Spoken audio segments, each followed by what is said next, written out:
बिस्मिल्लाहिर्रहमानिर्रहीम। अस्सलाम वालेकुम नादरीन, आप यूट्यूब चैनल देख रहे हैं। मैं इमरान खान हूँ।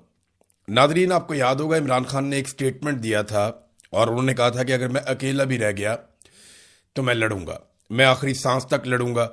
इस लड़ाई में अगर मैं अकेला बच गया तो फिर भी मैं मुकाबला करूंगा, मैं पीछे नहीं हटूंगा। ये इमरान खान ने क्यों कहा था? आप गौर कीजिए, पाकिस्तान में बहुत सारे सियासतदान गुजरे हैं। ये बात कभी आपने बेनज़ीर भुट्टो के मुंह से नहीं सुनी, जरदारी के मुंह से नहीं सुनी, नवाज शरीफ के मुंह से नहीं सुनी, क्योंकि उन सबकी लड़ाई सियासी थी।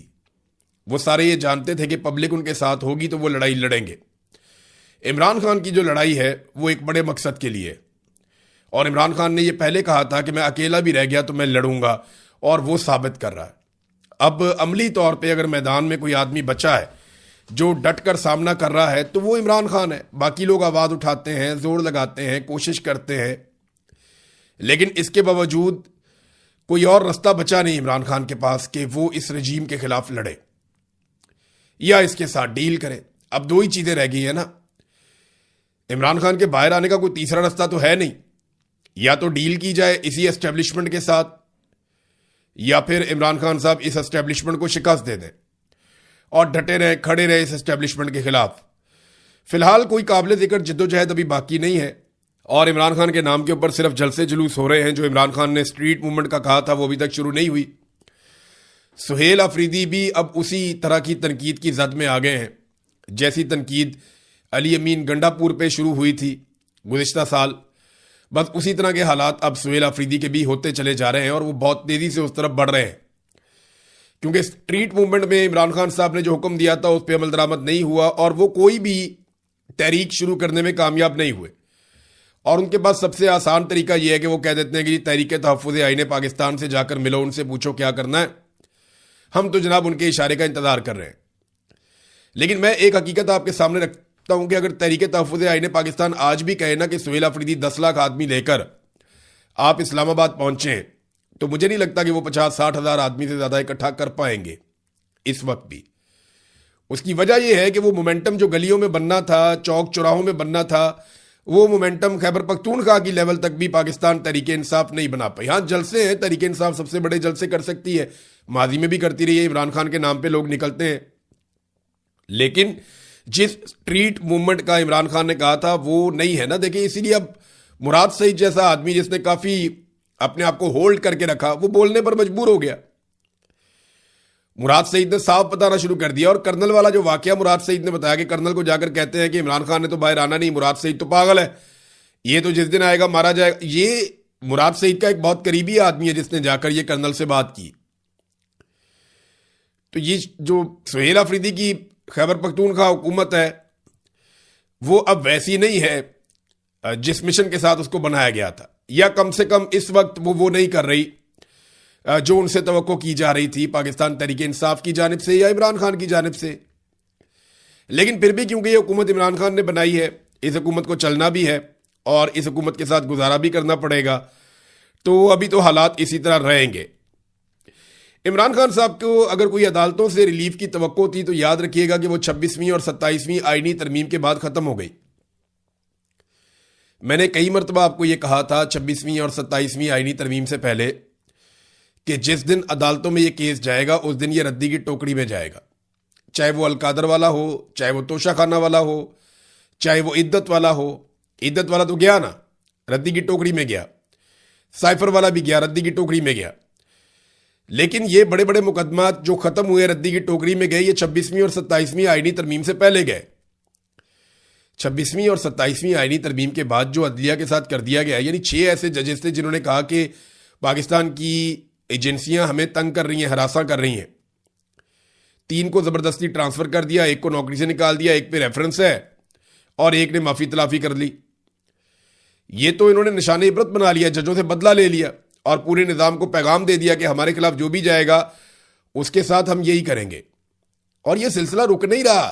इमरान खान इस अदलिया के जरिए कभी बाहर नहीं आ सकता जब तक कि एस्टेब्लिशमेंट को दीवार के साथ नहीं लगाया जाएगा। अगर एस्टेब्लिशमेंट पीछे हटेगी तो इमरान खान की रिहाई होगी। दो ही सूरतें, या तो एस्टेब्लिशमेंट को दीवार के साथ लगाना पड़ेगा, उन्हें मजबूर करना पड़ेगा कि वो पीछे हट जाए, उन पर दबाव डालना पड़ेगा, और दूसरा रास्ता यह है कि एस्टेब्लिशमेंट के मुतालबात मानकर इक्तदार ले लिया जाए और इज्जत हमेशा के लिए गंवा ली जाए। दूसरा आसान रास्ता यह है। नादरीन, इमरान खान साहब ने जब रजीम चेंज ऑपरेशन हुआ था तो तब एक और बात भी कही थी और आज वो बात सच साबित हो रही है। इमरान खान ने जब शहबाज शरीफ को वजीर आज़म मुसल्लत किया गया ना, तो इमरान खान ने तारीखी बात कही थी। उन्होंने कहा था कि अब इस मुसल्लत शुदा निज़ाम को हज़म करने के लिए हर इदारे को तबाह किया जाएगा, क्योंकि अवाम इसे कबूल नहीं करेगी और फिर इदारों को तबाह करके ये हर चीज़ को अपनी मर्जी के मुताबिक बनाएंगे। अब नतीजा आपके सामने है। पाकिस्तान का जो सबसे बड़ा इदारा माना जाता था, पाकिस्तान की मिलिट्री, उसको भी तबाह बर्बाद कर दिया गया। जिस तरीके से आर्मी चीफ की एक्सटेंशन का तरीकाकार बदल दिया गया, जिस तरीके से उन्हें ताहयात इस्तिस्ना दे दिया गया, जिस तरीके से उसको सियासत के अंदर इन्वॉल्व कर दिया गया, और अब तो बड़े फख्र से सीना ठोक कर कहा जाता है कि हाइब्रिड निज़ाम चल रहा है, जर्नैल और सियासतदान मिलकर मुल्क को चला रहे हैं। इमरान खान ने जो कहा था वो हमने होता हुआ देखा, अदलिया के साथ, पुलिस के साथ, ब्यूरोक्रेसी के साथ। तो तमाम जगह पे हमने वो तबाही अपनी आंखों से देखी। पीआईए जैसा इदारा जो है, इन्होंने ओने पोने बेच दिया। तो क्योंकि ये तब्दीली बड़ी खौफनाक थी, इस रिजीम को मुसल्लत किया गया था, और क्योंकि ये हजम नहीं हो रहा था किसी को, तो उसे हजम करने के लिए इमरान खान ने जो जो कहा वो हमने अब होता हुआ देखा। देखिए, ये अवाम से बदला भी लेते हैं, अवाम का मजाक उड़ाते हैं, फिर इंजॉय भी करते हैं। मिसाल के तौर पे ये खबर आप देखिए कि बिजली की कीमत में इस हुकूमत ने कमी की है और एक अजीबो गरीब किस्म का रिलीफ अवाम को दिया, 1 पैसा फी यूनिट। यानी अगर आप बहुत अमीर आदमी हैं और बहुत तगड़े आदमी हैं, आप 1000 यूनिट जला सकते हैं तो आपको 10 रुपये बच जाएंगे। मैं वैसे ही आपको मिसाल दे रहा हूं, कैलकुलेशन में आपको 1 पैसे की वैल्यू बता रहा हूं। इमरान खान साहब को अगर जेल में रखना है तो इन सबको मिलकर रहना पड़ेगा, क्योंकि ये सारे इमरान खान से डरते हैं। किसी का मैंडेट जाली है, कोई इस बात से डरता है कि उसने जुल्म बहुत कर दिया है, कोई इंक्वायरी से डरता है, कोई नौकरी से डरता है, किसी चीज से। सब लोग डरे हुए हैं। बेशुमार पुलिस वाले शामिल हैं, एफआईए वाले शामिल हैं, ब्यूरोक्रेट शामिल हैं। जिन जिन लोगों ने 2 नंबरियां की हैं वो डरे हुए हैं सारे। बेनिफिशियरी बहुत ज्यादा हो गए ना इस निजाम के, तो ये सारे एक दूसरे के इंश्योरेंस पॉलिसी हैं। अब आ जाए आप एक और चीज पे। अलीमा खान इमरान खान साहब की बहन है, उन्होंने बड़े इंकशाफात किए हैं और वो ये कह रही है कि एस्टेब्लिशमेंट ये साबित करने की कोशिश कर रही है कि इमरान खान को कुछ हो गया है, ताकि कल ये कहना आसान हो कि इमरान खान बेबार थे, खुद ही कुछ हो गया है। इमरान खान पर ये पहले भी गोलियां चला चुके हैं।